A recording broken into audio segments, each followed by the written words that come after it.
கதவும் நிலையும் நல்லா புதுசு போல் பளபளன்னு இருக்கணுங்கிறப்போ நம்ம வந்து அதை வந்து ஒரு ப்ரஷ்ஷை வச்சு ஃபஸ்ட்டு அந்த ட்ரையாகவே அந்த சின்ன சின்ன கேப்பில் இருக்கிற தூசி எல்லாம் ப்ரஷ்ஷை வச்சு நல்லா டஸ்ட்டை வந்து க்ளீன் பண்ணிடுங்க ஃபஸ்ட்டு.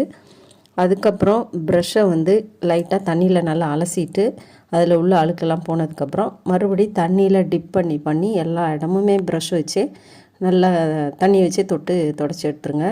அதுக்கப்புறம் ஒரு காட்டன் கிளாத்தை வச்சு ஈரம் எல்லாத்தையுமே நல்லா தொடச்சிட்டு ப்ரஷ்ஷையும் நல்லா ட்ரை ஆக்கிட்டு எண்ணெய் லைட்டாக எண்ணெய் தொட்டு எந்த எண்ணெய்னாலும் சரி தேங்காய் எண்ணெய் எடுத்துக்கிட்டிங்கன்னா நல்லாயிருக்கும். அந்த எண்ணெயில் அந்த ப்ரஷ்ஷை லைட்டாக டிப் பண்ணிவிட்டு எல்லா இடத்துலையுமே அந்த ப்ரஷ்ஷை வச்சு திருப்பி எல்லாமே அப்ளை பண்ணுங்கள். எண்ணெயை ஃபுல்லாகவே ஈரத்தை காட்டன் கிளாத் வச்சு தொடச்சிடணும் நிலையை. அதுக்கப்புறம் எண்ணெயை வச்சு ஃபுல்லாக அப்ளை பண்ணிவிட்டு லைட்டாக ஒரு காட்டன் கிளாத் வச்சு க்ளீன் பண்ணிவிடுங்க.